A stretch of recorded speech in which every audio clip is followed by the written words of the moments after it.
Salam alaikum, Azul, bonsoir. Ils ont voulu, ceux qui dirigent nos pays depuis leurs officines occidentales et moyen-orientales, ces forces contre-révolutionnaires qui ont transformé le printemps des peuples en hiver boueux, en fange sanglante. Ils ont voulu empêcher notre sursaut citoyen, notre révolution, notre printemps, notre renouveau, parce qu'il était une menace pour leur sordide stratégie. Parce que leur nature profonde ne peut s'accommoder de la liberté des peuples, de leur droit de disposer de leur propre destin, de choisir leur projet de société, leur mode de gouvernance. Ils avaient peur que nous puissions donner des idées, donner de l'espoir à ce peuple dont ils ont réussi à dévoyer la formidable révolution de janvier, ce peuple égyptien qu'ils ont broyé, dont ils ont fait couler le sang, dont ils ont jeté des dizaines de milliers de ces citoyens dans des bagnes d'un autre âge, dont ils ont assassiné le président démocratiquement élu. Oui, ils avaient peur que la révolution algérienne du 22 février ne redonne de l'espoir à ce peuple opprimé, enfermé, incarcéré, le plus grand peuple arabe dont ils ont étouffé la voix et à qui ils ont imposé le pire soudard qui puisse habiter le pire cauchemar. Ce Sisi à qui ils ont donné le droit de tuer sans compter et l'assurance qu'il ne sera pas plus inquiété que s'il avait désinsectisé un nid de moustiques. Oui, ces décideurs orientaux et occidentaux, les premiers aux ordres des seconds et les deux au service des forces les plus mortifères et les plus réactionnaires de l'histoire, dont tout le monde sait qui ils sont, ont très mal appréhendé la révolution algérienne du 22 février.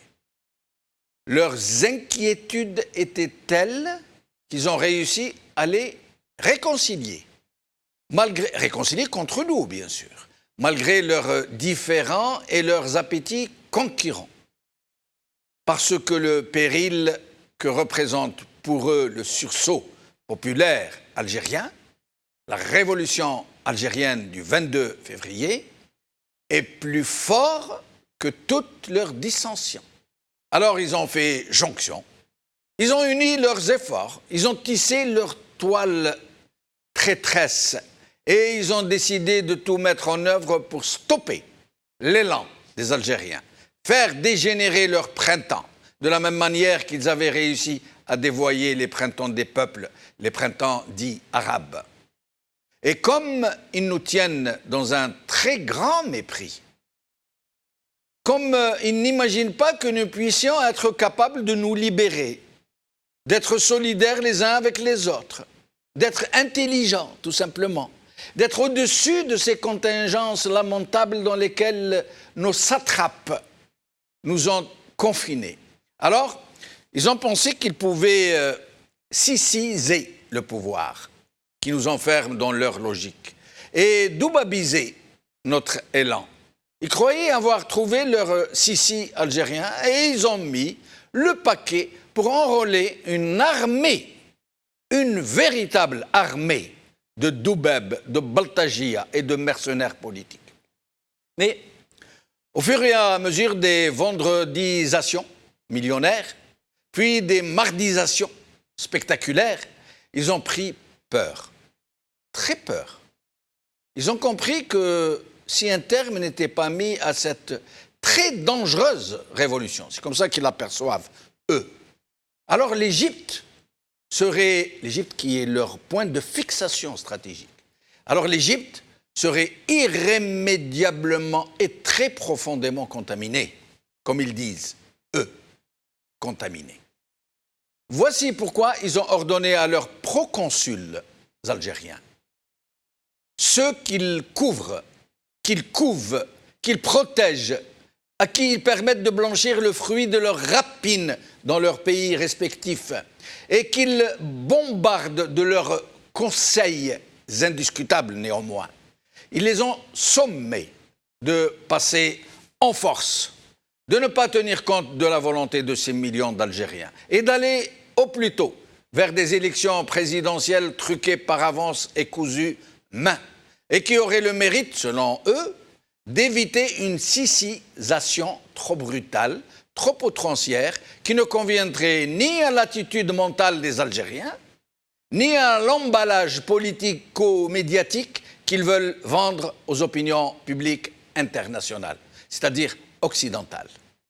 Mais à ce tir groupé contre le peuple algérien, à cette politique mondialiste de ne pas lui permettre de choisir son destin, à cette peur panique qu'une telle révolution ne puisse donner des idées et des ailes aux peuples qui leur servent de verrou stratégique, le peuple algérien, malgré la nuisance particulièrement toxique des forces doubabistes qui le rongent de l'intérieur, le peuple algérien a su déjouer tous les pièges qui lui ont été tendus, les tentatives de division, les manœuvres de provocation, parce qu'il a su garder le cap de la silmiya, parce qu'il a compris que l'union était sa seule véritable arme, que personne ne pouvait vaincre tant qu'elle resterait indéfectible, cette union. Et ce qui devait arriver arriva, à la jonction des forces réactionnaires contre nous, contre les peuples. Le peuple égyptien répondit en faisant jonction avec le peuple algérien.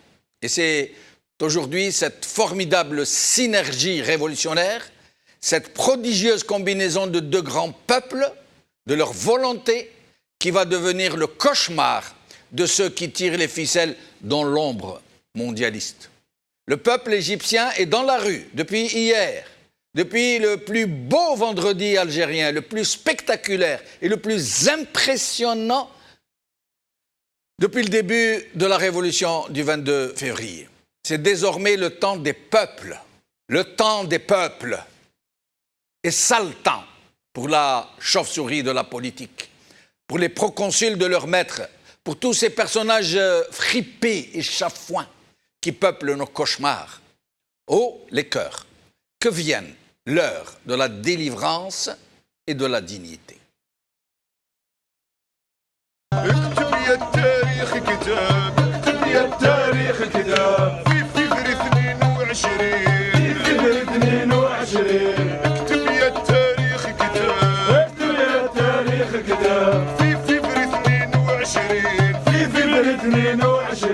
بعد سكات نبض الشعب وقال كلمة للمسؤولين الحرية هي المطلب واعلموا بين اليدين الحرية هي المطلب واعلموا بين اليدين سلمية بلا ما يخرب في المسيرة حضاريين ان شاء الله البعيد يقرب وبدرعنا ندير التاويل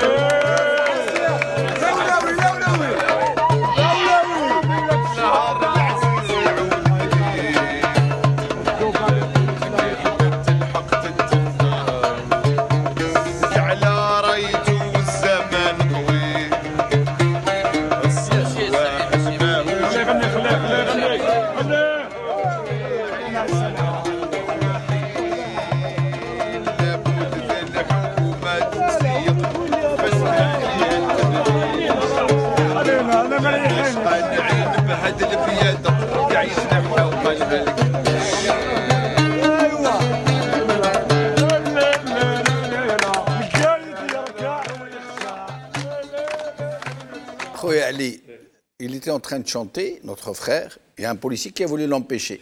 وجاو الجماعة منهم الياس شلالي خليه يغني قال له خلاه Ben, Algérie, un peuple ivre de liberté. C'est le titre de notre émission d'aujourd'hui, à laquelle est convié mon ami Ali Aïdjoudi, président de l'ONG Riposte Internationale. Bonsoir, Khoya Ali. Bonsoir, Djemel. Merci d'abord pour la belle chronique qui reflète la situation, qui donne de l'espoir. Merci. Et merci aussi aux jeunes qui chantent le Chabi. Pour nous, c'est Ma'toub Lounet, c'est le Hajj Al-Anqa, c'est Garouabi. C'est magnifique. Voilà. C'est magnifique. Voilà, c'est un peuple qui est en phase avec lui-même. Absolument. Hein, voilà. Et nous aurons en Skype l'Arbi Zouemia depuis le Canada, analyste politique.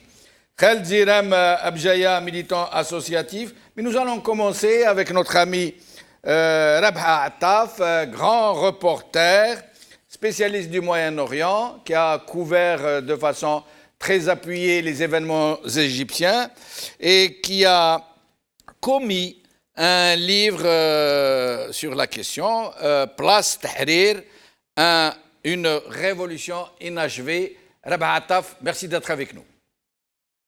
Bonsoir, mon cher ami. Bonsoir, Rabha. À tous nos amis marabiens.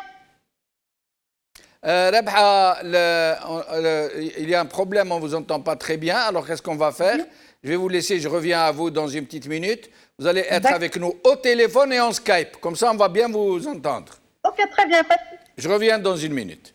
Alors, Khoya Ali, hier, ça a été littéralement incroyable. Personnellement, j'avais beaucoup d'espoir, mais je ne m'attendais jamais à... C'est incroyable, c'est incroyable. C'est une réponse à Gaïd Salah qui a dépassé tous les espoirs. Donc, c'est un vrai bonheur, et puis le peuple a relevé le défi. D'abord, honneur à ceux qui ont marché hier, parce que ça a été fait dans des conditions quand même très difficiles. Ils ont tout fait pour instaurer un climat de terreur. Oui. Ils ont arrêté le terrain à Thniya à 20h30. À 20h30. Vous imaginez des malades, des femmes à 50 km d'Alger, sans aucune protection, sans aucun moyen de transport. Donc ils étaient livrés à eux-mêmes, des malades, des vieux. Et ils les ont arrêtés, ils les ont arrêtés. L'essentiel, vous ne rentrez pas dans Alger. Et les ont lâchés dans la nature. À 50 km. C'est incroyable. C'est une honte. C'est pour ça que je dis que c'est des criminels. Donc, l'état de siège a commencé jeudi soir. Oui. Jeudi soir, déjà, ils ont barricadé tous les chemins qui mènent vers la capitale. Et moi, je salue la volonté d'abord de ce peuple qui a relevé le défi de Zoumaou. Quel que soit X, ils sont entrés à la capitale. Ils sont rentrés même par la mer. Absolument. C'est incroyable. Mais surtout, c'est incroyable ce qui a été rapporté par les réseaux sociaux. Donc, nous sommes Haraga, donc ils ont pris des barques, des bateaux. Ce qu'ils appellent les botis, ceux dont on s'en sert voilà. pour aller en Italie ou en Espagne. Voilà, pour venir à la capitale. Et donc, certains demandent un mariage à blanc, donc des gens qui habitent à Bouira. Cherchent algéroise pour mariage à blanc. Voilà, et donc faire des domiciliations, des hébergements. Voilà. Donc c'est un peu de l'humour, mais une chose est certaine. Honneur aux Algéroises et aux Algérois qui ont relevé le défi. C'était une journée exceptionnelle. Et honneur aux 42 wilayas sur 48, selon TSA. Hein, absolument. TSA a rapporté que sur les 48 wilayas, contrairement à ce que dit Gaïd Salah, qui dit qu'il n'y a qu'Alger qui bouge parce qu'il y a des troubles faits qui viennent empêcher les gens de faire leur sieste, TSA a rapporté que sur les 48 wilayas, il y en a 42 qui ont marché hier. C'est super. Donc, le plus important, c'est qu'ils ont damé le pion à Gaïd Salah. Ils ont prouvé que Gaïd Salah, c'est déjà du passé. Et à chaque fois, il essaye de magouiller, de jouer sur le facteur terreur et peur, menace. Et à chaque fois, le peuple avance des nouvelles revendications. Et hier, particulièrement, ils ont scandé الشعب يريد رحيل قايد صالح. Ah oui, ça a Donc été il est une attaque ciblé directe. personnellement. Ah oui, Donc, maintenant il est ciblé. Parce que pour voir que يعني, cette arrogance, Convoquer le corps électoral depuis une caserne, depuis en une tenue de caserne, combat. avec Ahmed Allah yarhamou, qui a dit ces gros généraux qui n'ont aucune culture militaire. Oui. Donc juste pour paraphraser Allah yarhamou, donc ce gros Même général. pas une culture militaire. Merci. Qui n'ont aucune culture militaire, qui s'adressent à leur peuple comme si c'était une caserne ou un troupeau de moutons. Et donc, donner des ordres à la gendarmerie, d'abord, c'est piétiner les prérogatives d'un chef d'État inexistant, La Constitution. anticonstitutionnel depuis le 4 juillet. Mais tout de même, c'est-à-dire cette arrogance n'a pas de limite. Oui. Donc il a donné ordre aux gendarmes d'intervenir, donc d'empêcher les gens d'entrer à Alger, d'empêcher les gens de saisir d'entrer. les véhicules Surtout ça. et d'infliger des amendes qui ne figurent pas dans la loi. D'ailleurs, je salue le courage des citoyens qui ont enlevé les plaques d'immatriculation en les mettant sur nos Sur dos. leur dos, il D'ailleurs, leur a dit venez saisir nos Tu as nos bien voitures. parlé, Oui, oui. une façon de dire que nous sommes là, on est en Et taré. les Algériens leur ont dit s'ils vous saisissent, on vous paye vos voitures. Voilà. Donc, juste pour relever, mettre en valeur la marche, c'était la deuxième bataille d'Alger. Parce qu'il y a eu une bataille d'Alger de Ali Lapointe, Allah yarhamou, et D'ailleurs, il y a eu des slogans Ali Lapointe, nous voilà. absolument, je l'ai C'est partagé incroyable. d'ailleurs. Oui, oui. Et donc la deuxième bataille d'Alger a été gagnée hier. Honneur à toute personne qui a participé à cette bataille. Et nous allons reprendre Rabha Attaf, que nous n'allons pas garder longtemps. Rabha Attaf, est-ce que vous nous entendez? Je vous entends parfaitement, cher ami. Ah, très bien, parfait. Alors, Rabha Attaf, d'abord, avant d'aller à cet événement égyptien, qu'est-ce que vous pensez du sursaut, du mouvement de contestation, de la révolution du 22 février, hier, qui a battu tous les records, y compris le record du 22 février et du 8 mars, à Alger, néanmoins. Là, vous m'entendez, hein? Oui, oui, on vous entend très bien.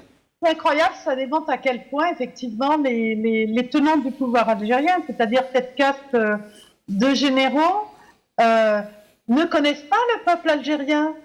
Il ne faut pas lancer de défi au peuple algérien, sinon il est prêt à le relever doublement. Et il l'a bien prouvé au cours de son histoire, pendant la guerre d'indépendance, mais aussi pendant toutes les révoltes ou tentatives de révolte qui se sont déroulées en Algérie.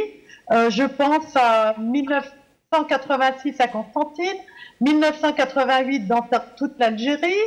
Je pense à ce qui s'est déroulé après l'interruption du processus électoral et le coup d'État de janvier 92.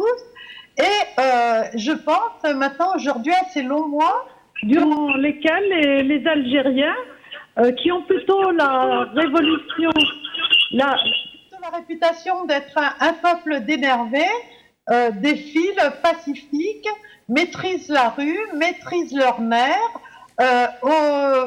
démontrent au monde entier qu'ils auront un humour extraordinaire.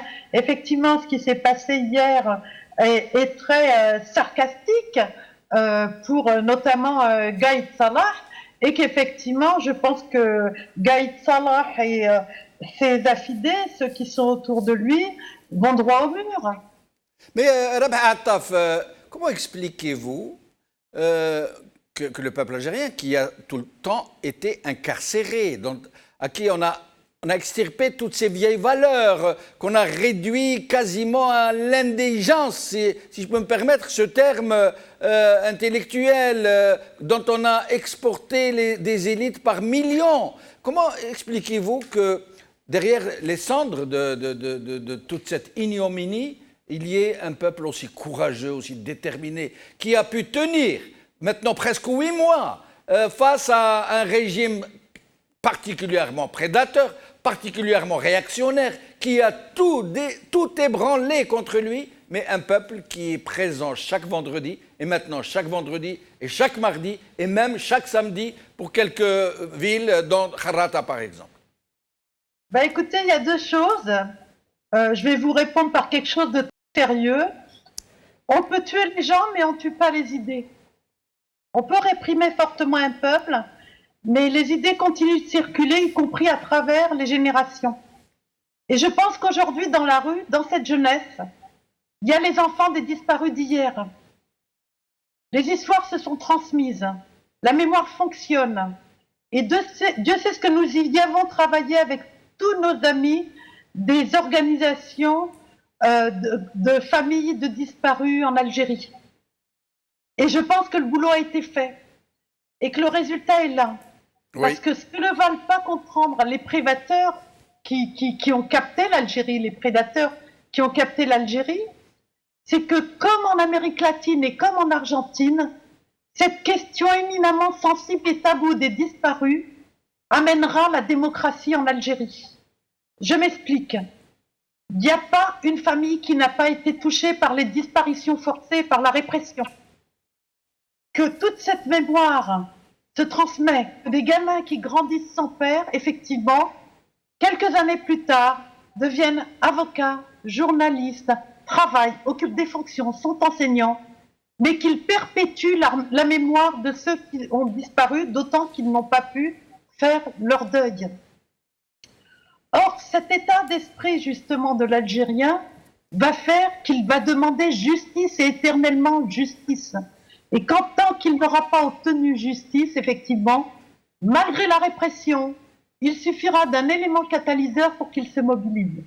Et je pense que cet élément catalyseur est venu, justement, avec cette farce du 5e mandat de Bouteflika, et que, à ce moment-là, tout le monde est descendu dans la rue, non seulement pour demander le départ de Bouteflika, mais le changement de régime, puisque vous ne trouverez pas un seul Algérien qui n'est pas conscient que derrière les façades qu'on nous a montées, il y a effectivement une coupole, une caste de décideurs en galon qui ont effectivement pris l'Algérie et qui gèrent l'Algérie comme un patrimoine familial. Alors, Rabha Attaf. Réponse alors avec de l'humour. Oui. Par rapport à votre question, c'est que moi, j'oublie pas que les Algériens, effectivement, ont un grand humour et que, quelle que soit la période historique de l'Algérie, eh ben, on a été traversé toujours par une tendance à faire un pied de nez, en fait, au Marzane. C'est aussi simple que ça. Et que plus, effectivement, le pouvoir central tape du poing sur la table, et puis la réaction des Algériens se fait de plus en plus forte. Et là, on la voit dans la rue. Désinvolte même. Les Algériens ont atteint un tel degré de saturation qu'ils sont prêts, effectivement, à affronter les menaces de Gaïd Salah. Alors, Rabha Attaf, avant d'en arriver aux événements du Caire hier et de quelques autres villes en Égypte, qu'est-ce que pensaient les Égyptiens de la révolution du 22 février en Algérie? Ben, très attentif, évidemment.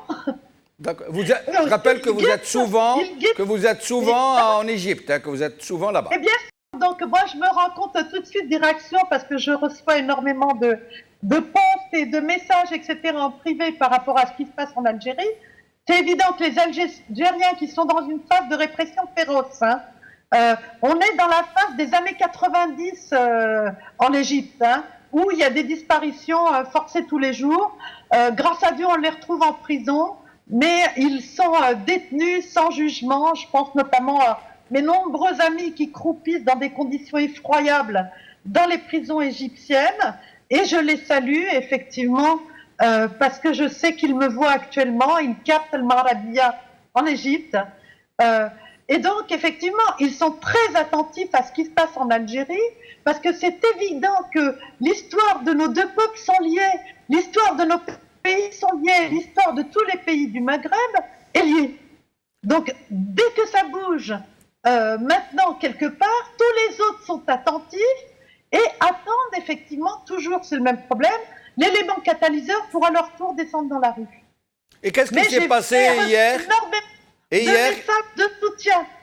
Hier, qu'est-ce qui s'est passé en Égypte? Hier. Avant-hier. Ça fait à peu près plus de 15 jours que j'attends la réaction de la rue égyptienne. Pourquoi?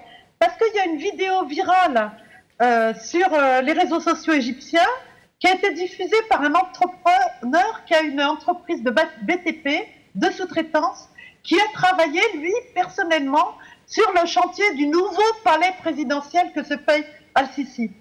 Or, cette personne qui a été flouée, puisqu'elle n'a pas perçu l'argent qu'elle devait percevoir, elle n'a pas été payée, c'est aussi simple que ça, 25 millions de livres, c'est pas rien, a décidé de régler ses comptes à travers YouTube. Il a créé une page YouTube et il balance tout ce qu'il sait en fait.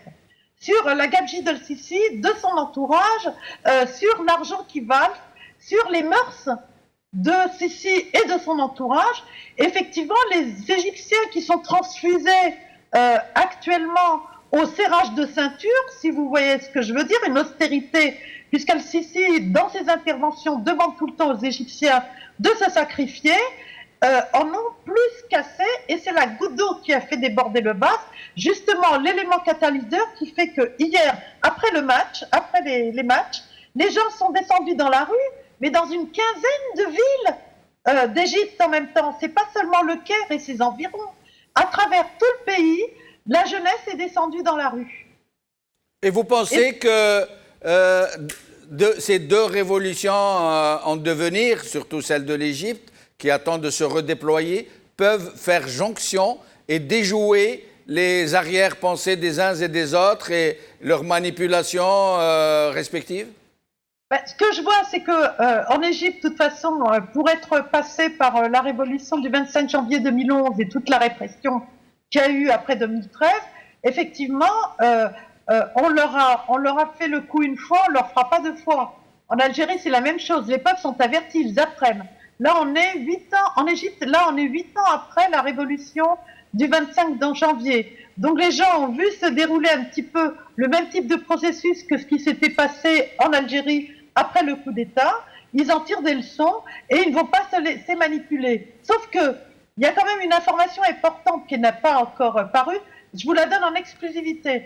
Le général, comment est-ce qu'il s'appelle, Hanan, qui est de son lit d'hôpital, Sami Hanan, celui qui était aimé de la place Tahrir, attention, c'est celui qui faisait la jonction entre la place Tahrir et le Conseil suprême des forces de l'armée en 2011, et je l'ai vu personnellement sur la place Tahrir.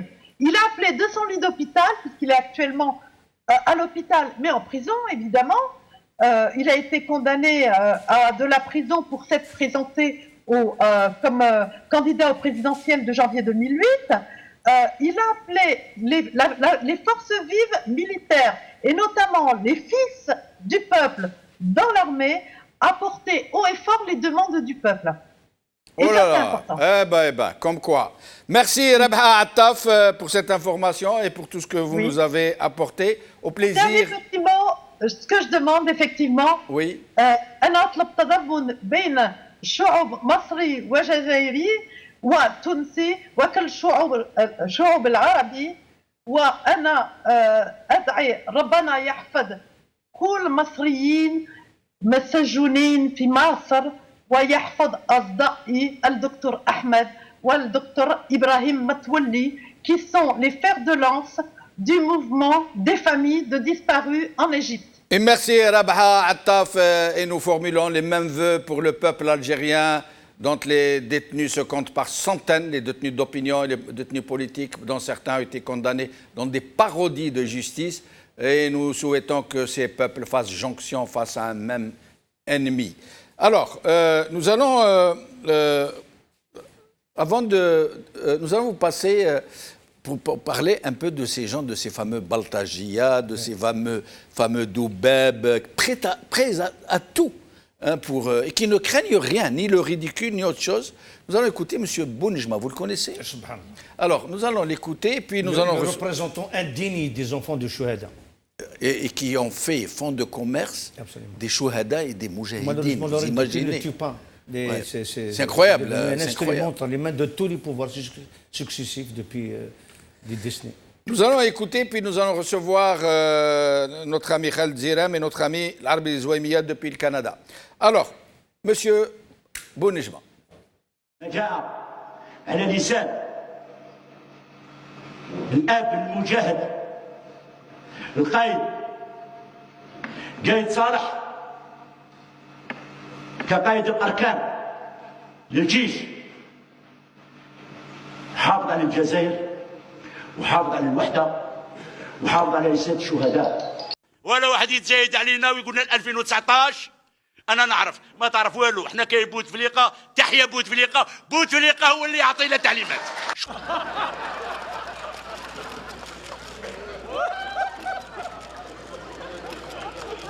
رحمهم الله.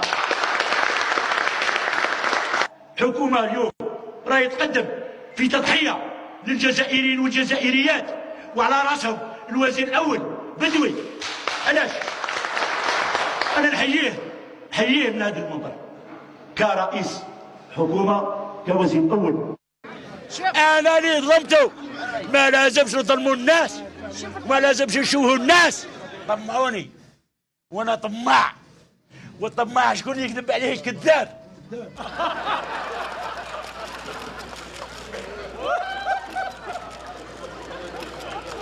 رئيس الجمهورية المستقبل عبد العزيز بوتفليقة. ومن غير الرئيس عبد العزيز بوتفليقة. ومن غير رئيس بوتفليقة. أنا باغي نعرف 20 سنة تاع الشتاء، أعطيني النتيجة تاعك، يعني شارك متخيل باللي ربحت، شربحت. شارك تقول شتاء، أنا بالنسبة لي عمل مجهودات اللي كنت قايم بها في الميدان مع السيد فخامة رئيس الجمهورية، لأن أفكاره والرؤية تاعو اللي جا بها تطلب منا نناضلوا في أوساط الشباب. وأفكارك أنت؟ شو الافكار اللي عندي انا؟ كي اسمع هذوك اللي نتكلموا نهضروا الحقيقه. الافكار واش بالافكار اللي عندي انا؟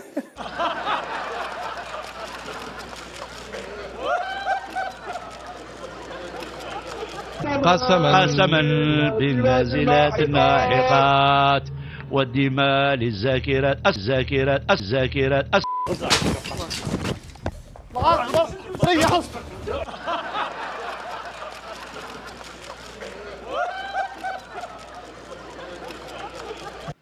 اقسم بالله العظيم واحد ما خلص لكم فطور من عند بول. سمعتوا يقولوا الدماء الذاكرتي. يكون ميم با ليم ناسيونال alors qu'il est fils de شهيد. في الجهاد والنضال هذا النضال. Maintenant nous allons regarder quelques images des soutiens. Ils disent eux-mêmes, ils disent les manifestations millionnaires de gens qui nous montrent qu'ils soutiennent le régime Gaïd Salah notamment. Nous allons voir quelques images. Je rappelle que c'est à Chlef et à Relizan.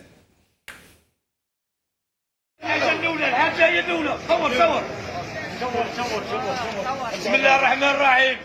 تحية الجزائر الله يرحم الشهداء. صور الحاجة. تحية الجزائر. تحية الجزائر، تحية كاين صالح والبلاد ما دابا في يدي كاين صالح ما خلصونا. تحية الجزائر.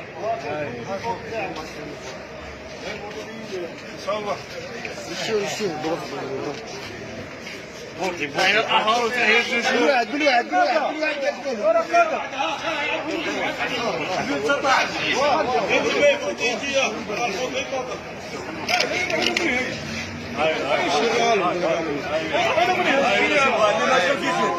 اللي ما جا فيه شو هيا والحاضر يعلم الغايب.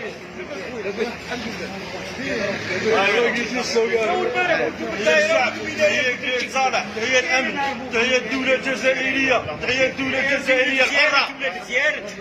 والله إلا ولاد تيارت هادو، والله صعب العيشة. ولاد تيارت هادو، ولاد تيارت كانوا يخدموا في الدايرة وفي الولاية حرفوا في عمهم، ومن بعد كي قاسوهم جاو كانوا تمدرفوا. Alors, avec nous, notre ami Larbi Zouemia, analyste politique qui est avec nous depuis le Canada. Larbi Zouemia, merci d'être avec nous. Pardon de vous avoir laissé attendre.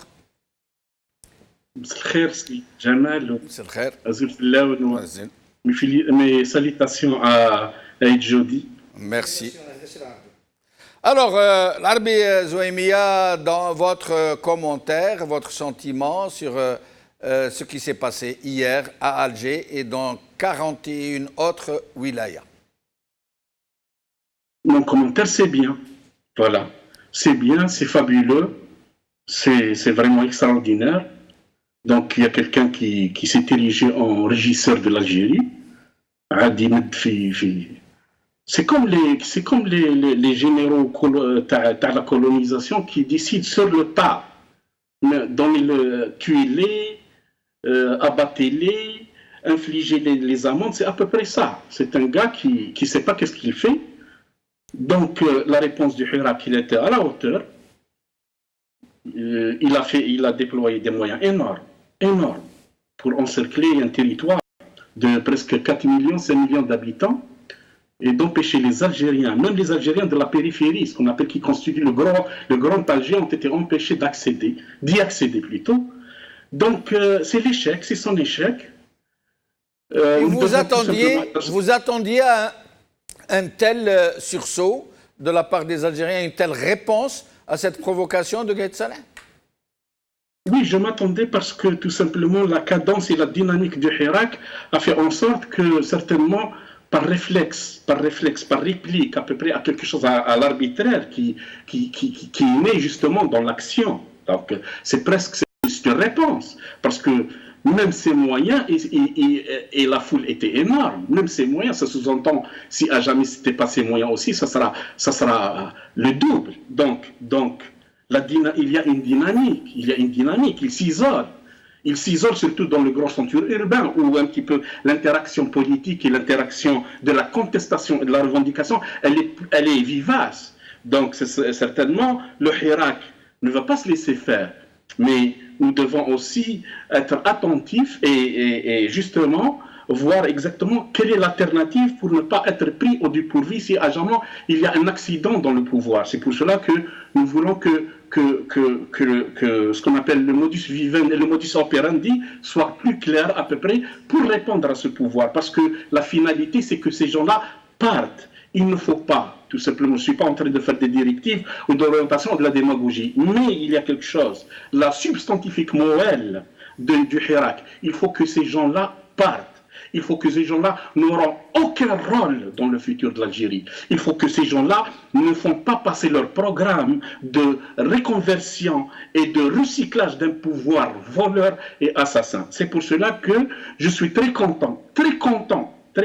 يعني نقول لك حاجه جتني منيف يعني نقول لك بكل صراحه يعني جتني جامي قلت صح يعني il y a des gens صح يعني الناس هذوما نحترموهم يعني نقدروهم ميم سي نقول لهم بلي راكم تدافعوا على المستقبل تاعكم وتاع ولادكم مي جوستومون سي جون لا سي لا بلو غراند كونسيديراسيون qu'on doit à ces gens, une considération sincère, parce que nous tissons des liens sincères avec tous les gens du Hirak, avec des gens qui nous ressemblent, du 6h du matin, parce que justement, ça s'est fondé, ça c'est ce qu'on appelle, la cohésion est née justement dans un réflexe citoyen, la causalité est née justement sur la situation du citoyen algérien, sur son avenir, l'avenir de ses enfants, et c'est un réflexe citoyen libéré de l'idéologie qui a fait en sorte à ce que tous les Algériens, de quelle sensibilité qu'ils soient, de quel assiette qu'ils furent ou qu'ils soient, auront un avenir dans ce pays et que l'Algérie sera réellement démocratique.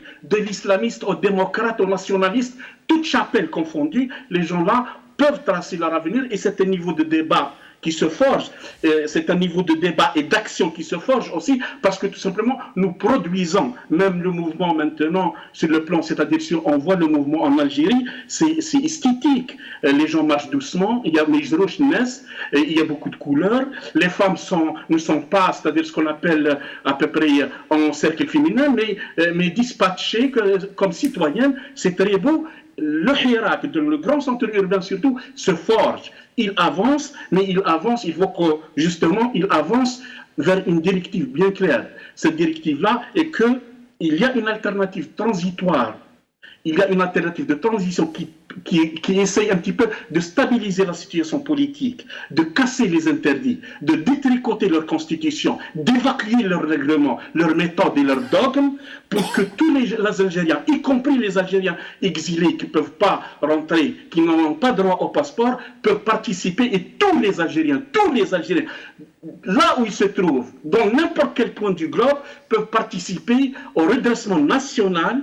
Mais ce redressement national a une condition sine qua non. Il faut mettre fin Il faut donner un congé définitif au pouvoir, à ses relais et sa philosophie, ses textes et lois. C'est comme ça qu'on peut vraiment créer un espace, ce qu'on appelle un tampon, justement, un tampon pour mettre les pansements, pour respirer, pour boire de l'eau, pour se reposer et continuer le chemin. Sinon, les gens qui sont en train de pousser vers l'intikhabat sont en train de tisser le linceul de ce pays. Il n'y a pas autre chose, il n'y a pas autre solution que le pays respire et se stabilise et démonte l'échafaudage créé par un pouvoir assassin en vue de permettre à tous les Algériens, tout, l'Umma لازم تعيد خلق نفسها يعني elle doit se L'Arbi Zouemia, je vais revenir à vous dans un instant pour vous demander de nous expliquer, si tant est que vous ayez l'explication, comment M. Ahmed Gaïd Salah, qui est quand même le chef d'état-major de toute une armée, et qui est le chef de l'État réel en vérité, comment en arrive-t-il à être aussi contre-productif de son propre régime? Il est devenu quasiment le meilleur soutien de la contestation algérienne, de la révolution du 22 février, puisqu'à chaque fois, alors qu'on craint un refroidissement, un ralentissement, qu'il a fait flamber de nouveau. Je vous demanderai de nous expliquer ce que vous en pensez. Avec nous, Khaled Zirem de Bjaya. Khaled Zirem, pardon de vous avoir fait attendre. Bonsoir M. Benchenouf, bonsoir à vos invités. Non, c'est pas grave, je vous entends avec plaisir, je suis l'émission avec plaisir avec vous. Merci beaucoup. Alors, Khaled Zirem, d'abord, votre sentiment sur ce qui s'est passé, ce 31e vendredi, le vendredi du défi, comme sont en train de l'appeler les Algériens aujourd'hui? Le défi, pour le moins qu'on puisse dire, a été relevé sur le territoire national et notamment à Alger. Donc, à Alger, la bataille d'Alger, la seconde bataille d'Alger vient d'être gagnée. Mais la question que vous posiez avant de me poser votre question à M. Zouaimia, comment ce général en arrive-t-il à défier de cette manière 40 millions d'Algériens ou 44 millions d'Algériens sans se rendre compte de quelle est la réalité sociale, de quel est l'esprit des Algériens aujourd'hui de la rue algérienne depuis le 22 février. Vous savez, ils ont la police politique, ils ont les services secrets. Les services secrets et la police politique est censé être une boussole, un aiguillon pour ces gens-là, pour un peu leur expliquer ce qui se passe dans la rue, ce qui se passe chez les gens, pour leur suggérer des décisions ou des politiques à envisager. Est-ce que ces gens sont incompétents à ce point, ou est-ce qu'ils veulent induire ce monsieur en erreur, ou c'est les deux à la fois, parce que en étant normalement constitué, en vivant en Algérie, on se rend compte que ce défi lancé aux Algériens est absurde et que les Algériens allaient le relever d'une manière la plus magistrale. Et ce qui s'est passé hier. Et vous disiez que TSA avait annoncé 42 wilayas. Je suis curieux de savoir quels sont les 6 autres wilayas qui n'ont pas participé, parce qu'à ma connaissance, comme j'ai suivi à la fois sur les réseaux et dans les médias, les 48 wilayas ont participé.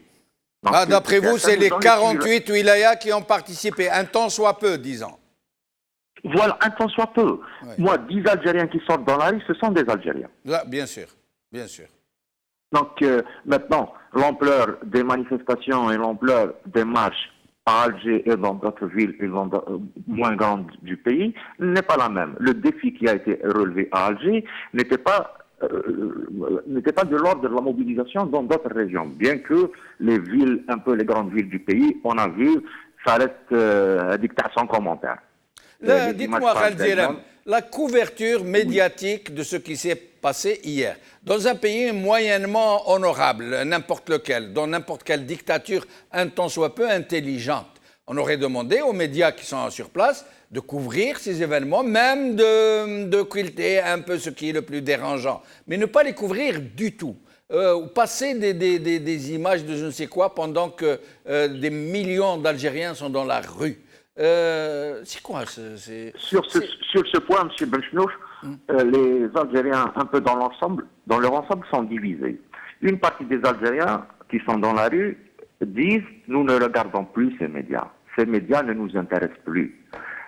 Quoi qu'ils disent, quoi qu'ils fassent, quoi qu'ils montrent, nous les boycottons et nous les boycotterons définitivement. » une autre partie des Algériens qui disent que c'est pas normal, que c'est pas dans notre saison, il y a une déontologie, il y a une éthique, il y a un métier, il y a un honneur de citoyen, parce qu'avant d'être journaliste, avant d'être reporter ou avant de travailler dans un média, on est d'abord citoyen. Et ce qui arrive à vos concitoyens vous concerne aussi en tant que citoyen. Par rapport à ces médias, parlons des médias lourds, parce que la presse écrite, elle n'a pas une si grande audience que cela, et la presse écrite francophone, disons, acquise en mouvement, ils ne font que défoncer des portes ouvertes. Mais les médias lourds, ils ont un impact sur la Médias lourds, vous voulez dire la radio et la télévision? La radio et la télévision. Public. Maintenant, d'abord, il est recensé en Algérie 45 chaînes dites privées. Oui. Qui sont 40 chaînes dites privées qui sont offshore. Offshore. C'est des chaînes de statut international. De droit étranger. Oui. De droit étranger. Oui. Laissons ces 45, les Hassina Rangers, laissons-les de côté. Prenons les 5 chaînes publiques. Bon, il y a une chaîne publique, elle est clonée en 5 exemplaires. Prenez le 20h d'hier soir, 20 septembre 2019, Algérie. Un 20h qui a duré presque 40 minutes. Ils ouvrent sur Gaïd Salah, qui n'avait pas d'actualité hier le vendredi, pour nous redire ce qu'il nous a dit déjà 3 jours auparavant. Et pendant les 40 minutes qu'a duré le journal télévisé, pas un seul mot. Pas un seul mot sur tout ce qui s'est passé, notamment à Alger et dans le reste du pays. Cette télévision est un service public. C'est le contribuable algérien qui rémunère, qui paye ces gens-là pour qu'ils nous rapportent l'information. Et l'éthique, la déontologie, n'en parlons même pas. Parlons maintenant du service. Je vous paye pour que vous me fassiez, pour que vous me rendiez un service. Et cela, ils ne le font pas. Dans le sillage de ce que les Algériens demandent aujourd'hui pour mettre un peu plus de pression sur le régime pour qu'il dégage, parce que de toute manière, il va dégager, les factures d'électricité. Tant qu'il y a la redevance télé, dans la facture d'électricité, je ne paye pas ma facture d'électricité. Mais la redevance télé, je la facture d'électricité. On ne va pas payer les gens pour qu'ils continuent comme ça à nous insulter et à nous ignorer. Quand ils ne nous ignorent pas, ils nous insultent. Et je reviens à vous dans un moment. Oui. Khaled Zira, vous vouliez dire quelque chose? Non, allez-y. D'accord, je reviens à vous dans un moment. Allez, Aïdjodi, qu'est-ce qu'ils sont en train de faire? Moi, je ne comprends pas, très franchement, où est-ce qu'ils veulent aller? Est-ce qu'ils sont dans la provocation pour essayer de provoquer la violence et décréter un état de siège? Est-ce qu'ils ne savent pas ce qu'ils font? Ils sont pris au piège, ils paniquent, ils font n'importe quoi. Est-ce que vous avez une idée sur... D'apparence, ils veulent pousser le peuple vers l'état de siège, d'abord vers l'affrontement. Il faut rendre hommage au peuple qui n'est pas tombé dans le piège de la provocation. Il faut dire que la police et la gendarmerie ont 2 attitudes. Le matin, c'est l'agressivité, c'est la maltraitance des citoyens, des arrestations. Et à partir de 14h, c'est une police sage, une gendarmerie sage. Et donc, parce que vous pensez que c'est dicté, ça? Absolument, il n'y a rien de... Parce que d'abord, le rapport de force est en faveur du peuple, à partir de 14h. Mais aussi, la provocation, c'est d'interdire, d'abord de traiter le peuple de Cherdema. Cherdema. Voilà, Cherdema. Cherdema, ça veut dire c'est le reste de quelque chose de voilà, qui n'a aucune valeur. Voilà, absolument. Ouais. Et donc, traiter... Résidus, c'est en quelque sorte les résidus, voilà. Dans le sens le plus sale. Oui, et donc de traiter le peuple, c'est-à-dire les militants de la Issaba. Et c'est aussi une horde, hein, me dit-on dans le... Cherdema, ça peut être aussi une horde. Oui, allez-y. Et aussi, traiter les honorables militants de cette révolution de la Issaba. وليد الخارجيه سي تريتي لي كريم طابو لي بوشاشي لي بورقعه دو traître. Oui. Mais tout ça, c'est de la provocation.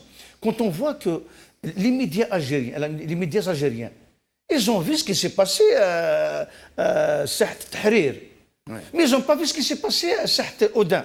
C'est incroyable. Mais bien sûr, notre ami Khaled l'a bien expliqué. Donc les médias, ils tournent le dos au peuple d'abord. Parce que c'est vrai que moi, je suis un peu sévère vis-à-vis de nos collègues, des journalistes, mais 7 mois après, rares sont les journalistes qui ont pris ce courage de démissionner, de dénoncer ces organes de propagande de cette junte militaire. Et sur les députés qui ne démissionnent pas, les députés des partis dits démocratiques, dits proches du peuple, qui activent même dans la rue et qui gardent leurs députés dans le Parlement le moins élu du monde. Donc la réalité, c'est que après le discrédit, il faut reconnaître que cette assemblée est issue d'une large fraude et illégitime. C'est indiscutable. Sauf qu'il faut dire aussi la réalité. Même si c'était une assemblée légitime, avec cette révolution, elle a enlevé la majorité à ces partis politiques qui sont devenus des organisations sans aucune importance. Aucun droit, aucune légitimité de légiférer pour le peuple. Donc la moindre des choses, c'est que les députés qui se disent opposants, qui se disent qui sont du côté du peuple... Qui marchent même dans les manifestations. Absolument. On ne veut pas les citer, mais tout le monde les connaît. Donc au contraire... Mais il y en a même des islamistes, il y a des démocrates, de gauche... Il y a beaucoup de députés qui sont des animateurs de cette révolution, qui sont du côté de ce peuple. Mais franchir le pas pour démissionner, c'est pas fait. Moi, à votre avis, pourquoi ils ne démissionnent pas? Vous savez, pour ne pas être accusés de mauvaise foi, peut-être parce qu'ils se sentent utiles avec cette protection. Là, c'est ce qu'ils disaient avant. Voilà. Mais à partir du moment où le peuple maintenant est dans la rue, qui s'exprime tout seul, il n'a besoin de personne. C'est pas moi qui le dis. Oui, mais c'est pour vous dire que ça ne tient plus. C'est une réalité. Mais aujourd'hui, il n'y a aucune raison, aucun justificatif, aucune justification pour rester dans... Si, il y a un justificatif. C'est pour des intérêts financiers. Donc, bien sûr, je ne vais pas aller jusqu'à accuser tout le monde parce que beaucoup, quand même, il y a des gens qui ont démissionné, il y a des partis politiques qui ont interpellé leurs députés pour qu'ils se retirent et ne sont pas... Ils n'ont pas voulu. Oui, mais l'histoire... Qui sont les députés qui ont démissionné? Est-ce que vous en connaissez? Khad Tazaghart, par exemple, il a démissionné. Parti des travailleurs. Il a démissionné, mais certains... aussi, il y a certains députés qui ont démissionné, qui ont été aussi accusés, c'est-à-dire d'atteindre l'âge de la retraite. C'est une démission, mais c'est une prise de retraite, mise en retraite déguisée. فوالا هذه قصه هذيك العجوز اللي قاعده تشوي في طرف شحمه طاحت في النار قالت لها روحي الله يجعلك صدقه. Mais il y a des députés qui ont le courage. Mais il faut dire la réalité, même les partis politiques n'ont pas la même mise ni cette autorité sur des députés. Malheureusement, on prépare... lui demande de partir. Comme ça, s'il ne part pas, c'est sa responsabilité. Je dirais au moins pour le FFS. Au moins pour le nom. Il n'est pas là au nom de tel parti. Je dirais au moins que le FFS a retiré ses députés du Parlement. Maintenant, ils ne veulent pas démissionner. C'est leur responsabilité. Mais le FFS, pour lui... Mais il n'y a pas que le FFS, ça, soit dit en passant. Je dis que le FFS a interpellé et donné ordre à ses députés de se retirer. Maintenant, peut-être il y a une crise, mais la direction... a pris ses responsabilités. C'est-à-dire ceux qui n'ont pas démissionné, ce n'est plus le FFS. Absolument. Ils ont leur nom personnel. Et les autres partis, pourquoi ils ne prennent pas une telle... Voilà, il faut leur poser la question à eux. Justement, le problème, c'est des fois, c'est quand on souffle le chou et le faroua, quand on voit des militants crédibles qui sont sur le terrain, que chaque jour que Dieu fait, ils font un immense travail de sensibilisation, de mobilisation. Mais franchir ce pas de démissionner de cette assemblée issue d'une fraude, ils n'ont pas fait, c'est triste. Donc, mais juste pour revenir aux médias, c'est triste de dire que peu de jours... Au début, il y a eu des sit-ins devant le NTV. Des sit-ins devant le NTV. Mais depuis quand même au moins 3 mois, ils ont cessé d'organiser ces sit-ins. Comme les juges, comme les avocats, comme au début... Mais ça ne veut pas dire que tous les journalistes sont arrêtés. Nous savons bien que... Bien sûr. Quand on a une famille à nourrir, quand on a un crédit à rembourser, des fois on devient instrument de cette dictature. Tristement, il faut le dire, mais arriver au point de ne pas exprimer un grain de solidarité avec ce peuple mobilisé depuis 7 mois, là c'est une honte. Honneur à la dame de la chaîne Taroua, au monsieur de la télévision. Il y en a qui ont démissionné quand même. Qui ont pris leur courage. J'ai en mémoire Khaled Drarni, par exemple. Bien sûr. Entre autres. Bien sûr. Mourad Ahmi, donc certains ont été licenciés pour leur position. Absolument. Et certains ont démissionné. Mais en tout cas. واش قال لي واحد علي كاين واحد قال لي واحد الكلمه قال لي نوكل ولادي من الزباله حاشاكم قال لي je peux pas accepter. قال لي de toute façon mes enfants vont pas crever de faim. Je les nourrirai de la poubelle. Mais باش نخدع الشعب تاعي je peux pas le faire. L'honneur ne s'achète pas et ne se vend pas. Malheureusement, on ne va pas leur endosser la responsabilité, mais ils ont une responsabilité morale envers le peuple. Mais surtout, ils ont une responsabilité morale envers la centaine de journalistes assassinés pour qu'ils les libèrent. Absolument. Et par la suite qu'ils se retrouvent des prisonniers d'une dictature et qu'ils ne lèvent pas le petit doigt. D'une mafiocratie.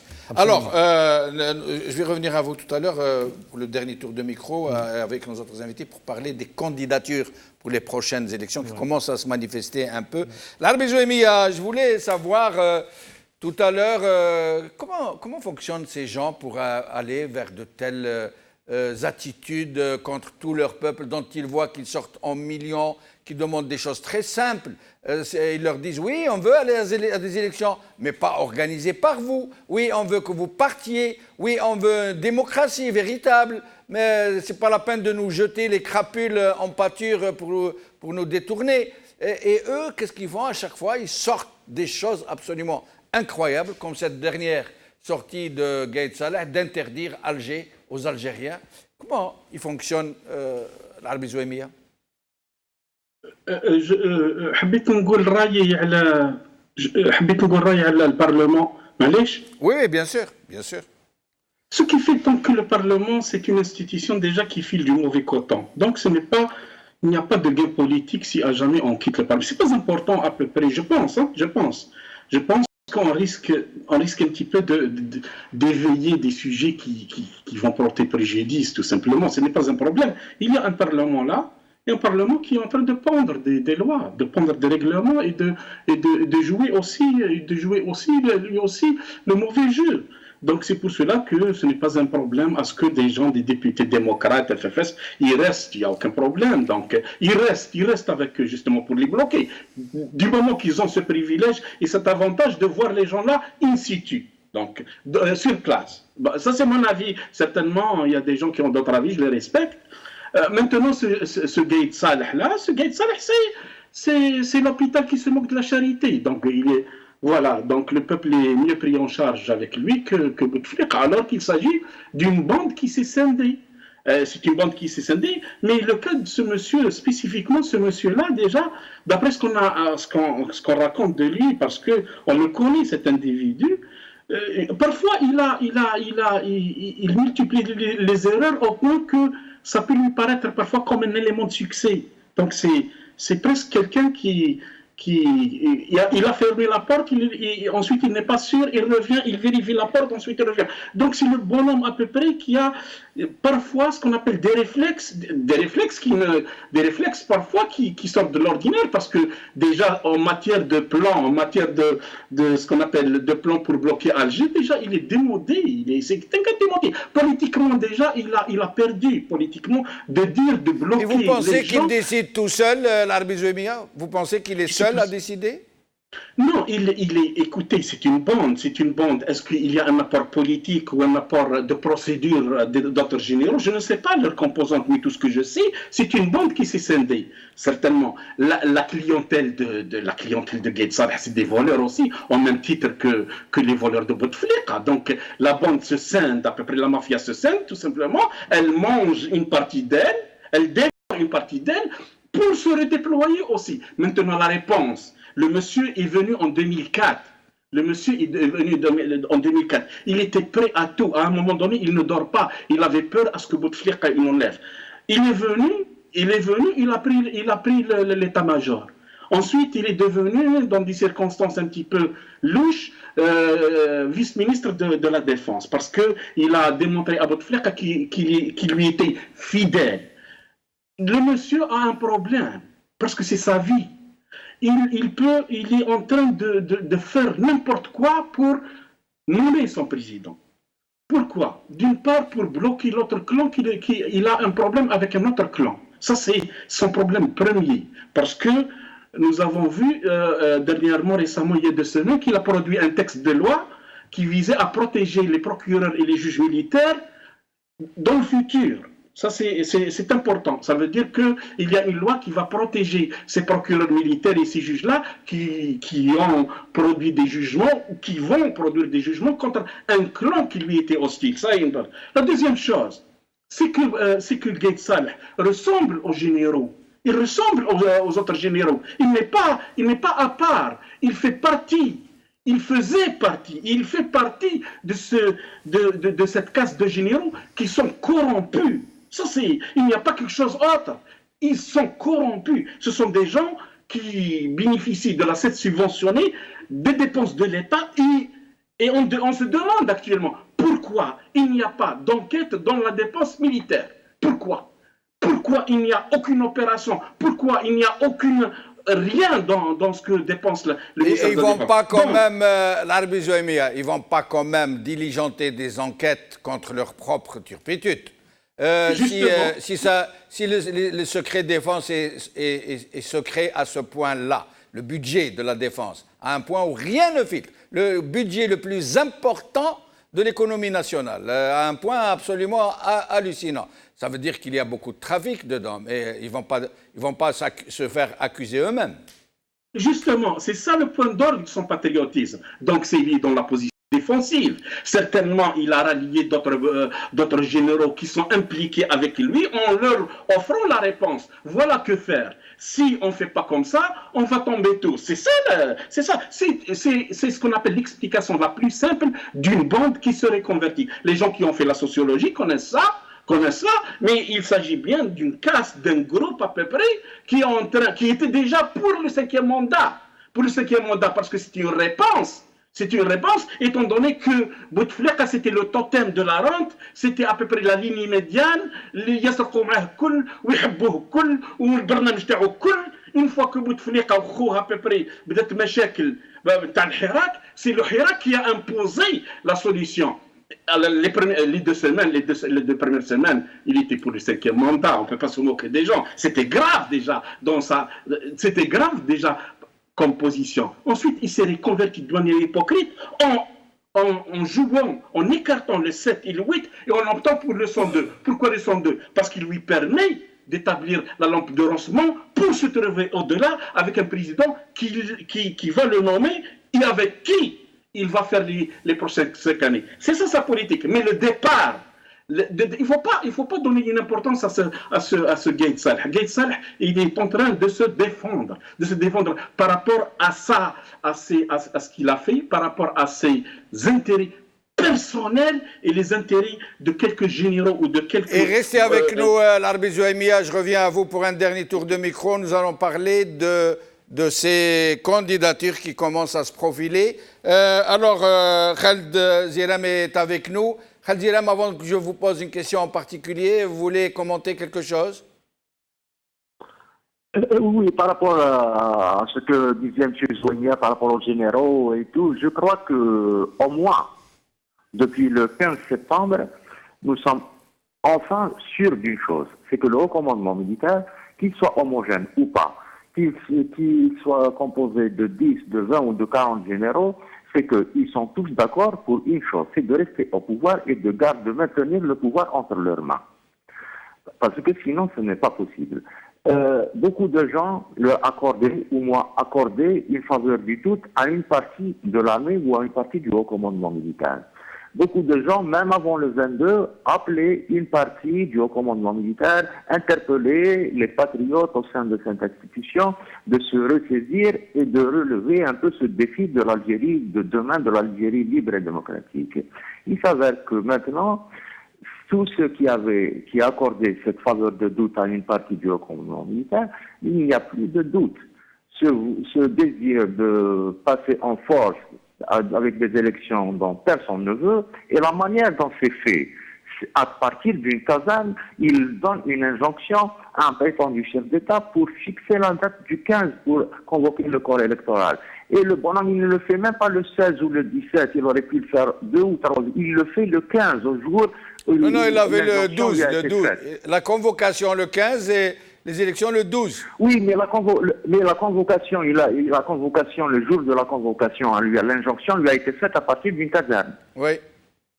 Oui, mais bon, tout le monde sait une que Ben Salah est un président fantoche. Oui. Illégal, anticonstitutionnel. Je parle du recommandement militaire. Maintenant, les jeux sont clairs. Ils jouent à découvert. Ils nous disent clairement et simplement que nous n'allons pas céder le pouvoir. Et la rue algérienne, dans son écrasante majorité, dit que l'armée doit retourner dans les casernes et doit se retirer définitivement du champ politique. Maintenant, qu'est-ce que disent les Algériens aujourd'hui dans la Yahna Yantouma? Mais comment ils vont faire, Khaled Zirem? Ce sera ma question pour vous. Comment ils vont faire dans des conditions actuelles? Parce qu'ils peuvent dire des choses et d'autres. D'ailleurs, les Algériens les ont défiés. Ils leur ont dit d'accord, puisque vous dites que ce ne sont pas tous les Algériens qui sont contre les élections. Sortez dans la rue, on va vous donner un vendredi. Oui. Nous, on ne va pas sortir. On va vous laisser un vendredi. On leur a dit, choisissez la journée que vous voulez dans la semaine. Sortez même le vendredi, même sortez avec nous, mais faites vos carrés différents, qu'on voit combien vous êtes. Qu'on voit, exactement. Or, ils vous disent, non, nous, on vous montrera le 12. Mais le 12, sinon personne pour aller dans les bureaux de vote. Comment ils vont faire? Comment ils vont gérer ces drôles d'élections? Je pense, je suis intimement convaincu qu'il va se passer encore des choses d'ici le 12. Nous ne sommes pas encore là. Il serait possible qu'il n'aille pas à ces élections, que c'est juste une astuce pour aller vers autre chose? Ils vont subir un autre camouflet, ils vont trouver sans doute une autre parade pour ne pas aller à ces élections, et même s'ils veulent y aller, ces élections n'auront pas lieu. Maintenant, vous parliez des personnes qui ont retiré les... Là, je reviens à vous pour un... Mais allez-y, Khaled Zirem, comme ça, on va aborder le sujet. Oui, au sujet des gens qui sont susceptibles de présenter leur candidature et dont on commence un peu à deviner quelques noms. Oui, cette instance qui est créée d'une manière illégale, dont les lois sont illégales dès sa création, parle de 14 retraits de formulaires pour participer aux élections. Sur ces 14 personnes, on a, disons, 2 personnes de connues. C'est Talaa al-Hurriyat ou Hizb al-Mustaqbal, ou Jabhat al-Mustaqbal. Oui. Donc, c'est 2 partis politiques, et les 2 chefs de ces 2 partis politiques, nous ne savons pas ce qu'ils vivent réellement en Algérie ou est-ce qu'ils vivent dans une autre planète, sur une autre planète. Parce que vous sortez les mardis ou les vendredis dans la rue algérienne, vous pouvez voir comment les gens réagissent, comment les gens voient ces élections. Maintenant, si c'est juste pour être installé par l'armée à la tête d'un État, et puis ça vous avancera à quoi? Les gens resteront dans la rue, la politique sera bloquée, ce président ne sera pas représentatif. Il veut nous mener vers le chaos? Sans doute. Mais les Algériens disent que maintenant, nous n'avons plus le droit de revenir en arrière. C'est l'ultime chance aux Algériens d'accéder à la citoyenneté, d'accéder à un état de droit, d'accéder aux libertés, d'accéder à la dignité. Vous avez fait ce que vous avez voulu de ce pays pendant 57 ans. On s'est tué, on a essayé de se révolter, vous avez toujours réussi à prendre le dessus. Mais cette fois-ci, c'est bon, nous passons à autre chose. 57 ans, Barakat el-Khawa. On leur dit même pas, on leur demande même pas de rendre des comptes, on leur demande même pas d'être jugés, on leur dit Yel Khawa Bissilmiya avec le sourire, partez, s'il vous plaît, partez, laissez cette jeunesse algérienne qui arrive, laissez-la gérer ce pays, laissez-la le conduire là à bon port, laissez ce génie populaire qu'on voit dans la rue, dans les manifestations depuis maintenant 7 mois. Laissez ces gens vivre. Ces gens ne demandent pas l'impossible, ils ne demandent pas la lune. Ils veulent juste être des citoyens libres dans leur pays et vivre dignement. Merci. Et sa personne, ni 40 généraux, ni Gaïd Salah, ni la police politique, ni les forces ne peuvent faire reculer ce désir de liberté, de dignité et de citoyenneté.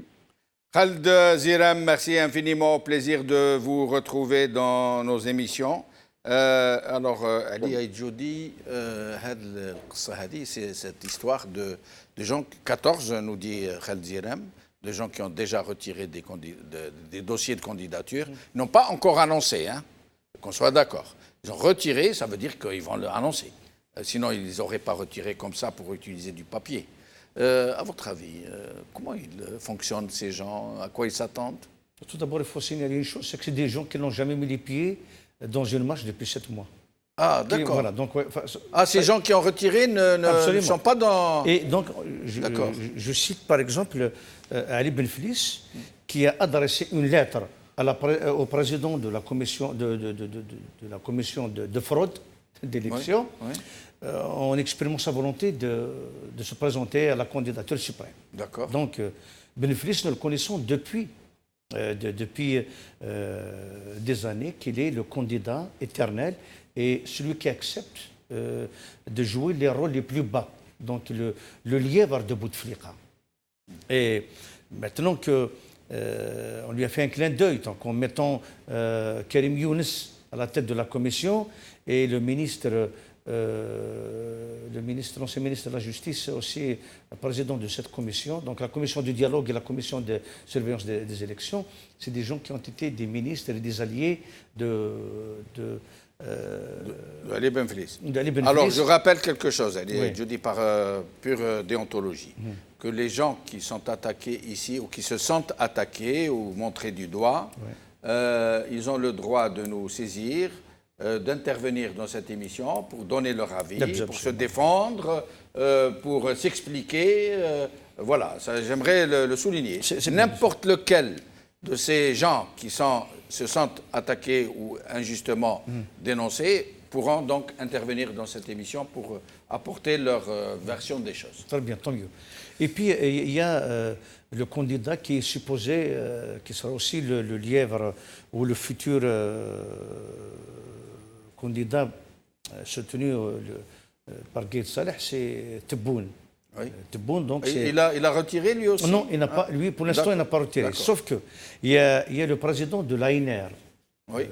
Je ne retiens pas le nom. Le Salhi, je ne sais pas quoi. Donc lui, là, tout à l'heure, il a annoncé sa volonté de participer aux élections. Ah, d'accord.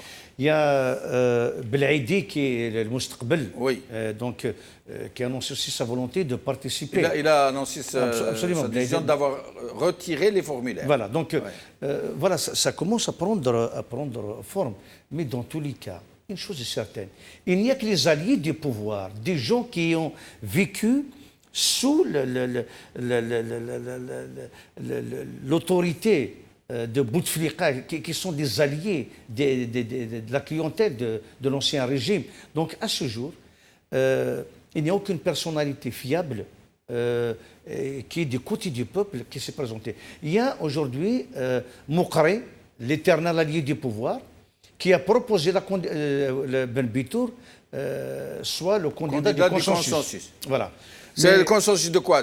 Pour aller aux élections? Absolument. D'accord. Mais est-ce que, d'abord, Moukri est avec cette révolution? Est-ce qu'il est dans le Hirak? Est-ce qu'il est du côté du peuple? Est-ce qu'il est habilité? Est-ce qu'il est suffisamment crédible pour proposer une candidature? Donc, pour moi, il va y avoir une multitude de candidatures. C'est pas ce qui manquera au pouvoir. Il peut y avoir des hommes et des femmes. Il y a un jeune qui a fait une conférence de presse pour se présenter. Là, il n'y aura pas de problème de candidature. Il peut y avoir même mais cette fois-ci, on n'a pas vu les habituels édentés, ceux qui n'ont pas de dents, mais cette centaine de candidats. Ça a commencé déjà. Il y a quelqu'un qui est un peu dérangé, donc qui parlait, qui avait un discours un peu douteux et qui commençait à parler de l'avenir de l'Algérie, qu'il se portera candidat. Il y a même un ex-ministre. Nous allons voir qu'il va y avoir une multitude. Maintenant, il faut trouver des électeurs à ces candidats. Il faut ramener un peuple qui va voter pour ces candidats. Ils vont l'importer, le peuple. Absolument. Donc, pour nous, en tant que peuple, on n'est pas concerné par ces élections, parce que le peuple, nous avons déjà l'expérience en Kabylie après la dissolution des communes, donc le peuple a empêché ces élections. Il y a eu même des élus qui ont été élus avec 8 voix. D'ailleurs, leur constitutionnaliste attitrée, Mme Benabou, elle a dit, il n'y a pas de problème. Même si les Algériens ne votent pas, pourvu qu'il y ait un tout petit pourcentage, c'est légal. Parce que c'est ce qu'on lui a dit. Et la pauvre qui est naïve politiquement, on voit bien comment elle s'exprime. Et pourtant, c'était une constitutionnaliste. Mais quand on voit les gens qui conseillent... elle est membre du panel, hein, pour rappeler. Hein. Absolument. Donc, l'essentiel... Les candidatures, il va y en avoir plusieurs, des dizaines. Mais une chose est certaine, c'est que le peuple a rompu définitivement avec le vote dans le cadre de cette mafia qui nous gouverne. Et il n'y aura plus de vote. Le peuple n'acceptera jamais d'aller aux urnes. Il leur a donné rendez-vous non pas le 12, mais quelle date ? Le 11 décembre. Mais en tout cas, 11 décembre qui est une date très lourde. Historique, bien sûr. Mais en tout cas, c'est bien la date 11 décembre, ça va motiver encore davantage les Algériens. Mais en tout cas, les Algériens ont avorté les élections du mois d'avril. Ils ont avorté les élections du 4 juillet.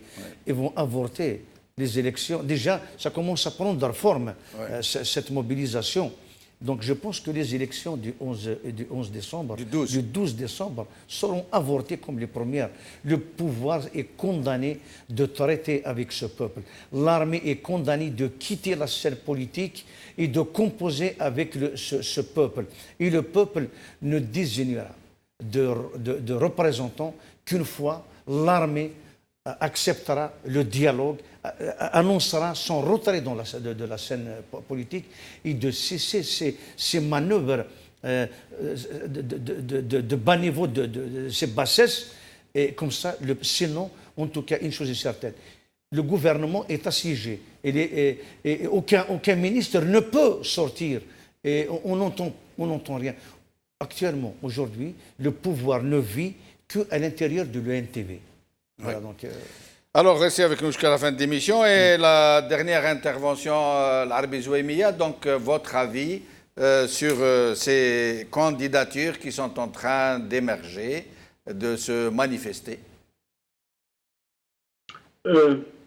Juste, Barka, Ali Benflis, parce qu'il y a des répliques, parce qu'il accuse un petit peu un couloir kabyle qui est en train d'attaquer les Chaouis. On ne veut pas tomber dans ça, dans cette situation, tout simplement. Ali Benflis fait partie du pouvoir, du système. Je ne sais pas exactement s'il est en bonne intelligence avec Gaïd Salah, mais لازم نعرفوا لازم نكونوا على بالنا بلي قايد صالح عنده الملفات على الناس الكل. Il a des dossiers énormes على الناس كامل. Donc le chantage que ce soit على المستقبل ولا يقدر يدير شانتاج على مقري, mais il a à peu près il a une clientèle. Gaïd Salah, c'est pas le militaire qui veut rester, c'est-à-dire comme militaire qui va gérer le pays, c'est-à-dire c'est une façade militaire, mais une façade qui a des persiennes civiles. Donc certainement, il a la personne. La personne peut venir de ces gens-là, comme peut venir d'une femme qui a limé ses talents en dos. Elle peut venir de je ne sais pas d'où, mais de toute manière, ni l'Europe acceptera une façade militaire. Ça, nous ne sommes pas dans le cas de l'Égypte où il y a le lobby israélien qui est très actif au niveau des États-Unis et de l'Europe. Et on connaît l'historique en 2015 avec Obama. Je pense avec Obama, il me semble. De toute manière, le Gaïd Salah veut aller aux élections. Il fait tout. Et on ne peut pas imaginer quelqu'un qui est en train de faire tout et de faire beaucoup de choses, à peu près. De lancer partout, tout azimut, des opérations. Contre des gens, à peu près, c'est des kbèches, c'est des moutons, c'est ce qu'on appelle, je ne sais pas moi, c'est le sacrifice. Mais il veut aller aux élections. La bataille de Gaïd Salah, c'est une bataille militaire. Donc il va choisir la journée de l'élection, qui sera une journée militaire, avec une emprise militaire, comme l'emprise militaire qui a été faite sur via لجنة الحوار وبعد لجنة الانتخابات. Parce qu'il y a des éléments, comme on dit aux États-Unis, belong to the enterprise. Ils appartiennent à l'entreprise. L'entreprise, c'est Zermati, c'est Cherfi ancien du système, et c'est Karim Younes. Ils ont bâti l'entreprise, ils ont bâti les commissions nécessaires pour ce qu'on appelle une façade électorale internationale. Ils vont inviter des commissions, je ne sais pas de qui, pour superviser, mais de toute manière, le Gaïd Salah a son plan, parce qu'il est vital pour lui. C'est impossible que ce bonhomme-là cède. Il se peut que ça peut arriver un incident où le Hirak peut passer outre, certainement. Mais penser que le Gaïd Salah veut une situation où il va se permettre à ce que c'est lui qui s'affiche ou un autre, ça, je ne pense pas qu'on va voir cette situation. Maintenant, il y a des candidats. Il y a des candidats qui sont là pour la galerie, parce qu'il faut des éléments de la vitrine, certainement, des éléments de la vitrine, y compris le président actuel et son premier ministre et cette clique. Pour vous rappeler, Chervima, c'est clique. Ah, clique. C'est la clique. Donc, vous donnez un petit peu une importance. La clique, elle fait un petit peu de chahut de gradin. Voilà, c'est le sens, Chervima. C'est la clique. Donc, Hada, il a son plan. Il est en défensive. Il est en bataille. Il a son plan. Il essaie de casser le Hirak. Mais c'est des gens qui fonctionnent samedi, dimanche, lundi, mardi, mercredi et jeudi. N'oubliez pas, quel que soit, mais ils fonctionnent. Ils fonctionnent avec le populisme, des annonces chaque jour. De toute manière, ils fonctionnent. Mais ils vont aller à une journée. Le Hirak doit moderniser ses méthodes. Et on tombe maintenant dans la proposition. Et personnellement, et c'est le dernier point, j'aimerais bien que la communauté algérienne en France, surtout en France, parce que c'est le portail, en France, doit prendre ses responsabilités citoyennes. Je sais que des gens font beaucoup d'efforts. Une responsabilité citoyenne est de ne pas permettre à ce que nous tombons dans le schéma et dans l'image d'un Jacques Chirac qui félicite Bouteflika pour sa réélection. C'est là où ça va encore se passer. Ils attendent de la France, ils sont en train de négocier avec elle, je ne sais pas quoi, on vous donne, parce qu'ils font un petit peu de chantage, mais ils comptent. C'est un pouvoir qui ne peut pas vivre, y compris lui, que par la France. La France donne le quitus. Et je vous remercie. D'ailleurs, je rappelle que demain, République, Ali Aïdjoudi. Comme d'habitude, bien sûr. Donc, il y aura un rassemblement à République. Et puis, il y a une marche qui est initiée aussi. Mais la République, demain, c'est indiscutable. Demain, c'est le vendredi de la France. Demain, c'est qu'on s'explique. Ouais. Chaque dimanche, il y a, comme d'habitude, un rassemblement à place de la République. Il peut y avoir durant la semaine, même durant le dimanche, une action, mais pour nous, c'est sacré. Il y a vendredi en Algérie et le dimanche... Et dimanche, là, c'est sûr. Demain, à quelle heure? À partir de 14h. 14h, place de la République. Et je rappelle que c'est très important, comme vient de nous le dire Arbi Zouémia, que la communauté algérienne en France, la diaspora, a son mot à dire, qu'elle est très, très entendue, qu'elle est très écoutée, que l'État français suit de très près les réactions. Et donc, soyez nombreux demain, place de la République. Juste un mot pour rassurer notre ami, c'est l'Arbi Zouémia. Très vite. Entièrement d'accord. Oui. Mais il faut que tout le monde sache que la diaspora est très active sur le terrain. Il y a beaucoup d'actions qui sont programmées. On est en train de s'élargir, de coordonner avec... Il y a plusieurs collectifs, il y a plusieurs partis politiques, il y a plusieurs partenaires, mais des décisions ont été prises pour passer à autre chose. Alors, avant de dire au revoir, j'aimerais juste, vous qui chapeautez une ONG Riposte Internationale, de vous inciter à faire des enquêtes et à dénoncer les barons du régime. Ils se comptent par centaines, voire par milliers, qui investissent l'argent volé en Algérie ici. J'aimerais que la diaspora algérienne puisse compter sur vous. On est sur le dossier, avec même la participation de quelques avocats. Et nous aurons l'occasion d'en parler dans une prochaine émission. Merci à vous, chers amis. Merci à Ali Aïdjoudi, El Arbi Zouémia, Khaled Zirem, Rabha Attaf. Merci beaucoup à vous de nous avoir suivis. Je finirai mon émission par l'habituel slogan que vous portez à bout de bras et que vous portez dans vos cœurs et que vous clamez de toute votre force. Silmiya, Silmiya, Khawa, Khawa. Khawa la khair. حقي نمشي في كل مكان بلادي وحدة ماشي شنقان، اغلقوا علينا كامل البيبان، السجن نار الآراء، نسى وتطفى في قلبنا هذه النيران، والحرية ما تتشرى، خرجنا عليها رجال ونسوان، وعقدنا العزم لا رجوع للوراء. جزائر جمهورية شعبية مدنية، تكون صح ديمقراطية وبالسلمية في الميدان.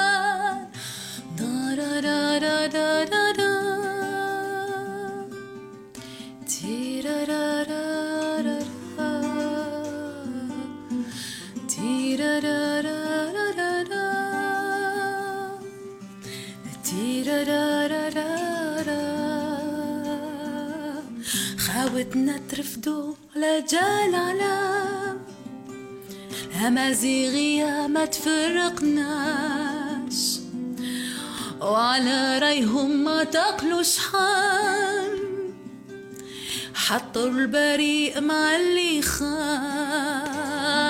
صم بكم وحابين الحوار، عمي متجاهلين الحراك، طلقوا معتقلين الراية والراي، ديكتاتورية ما تولد ديمقراطية، كيفاش صوت الشعب ما يلحق للإعلام، كيفاش حبيتوه يلحق للصندوق.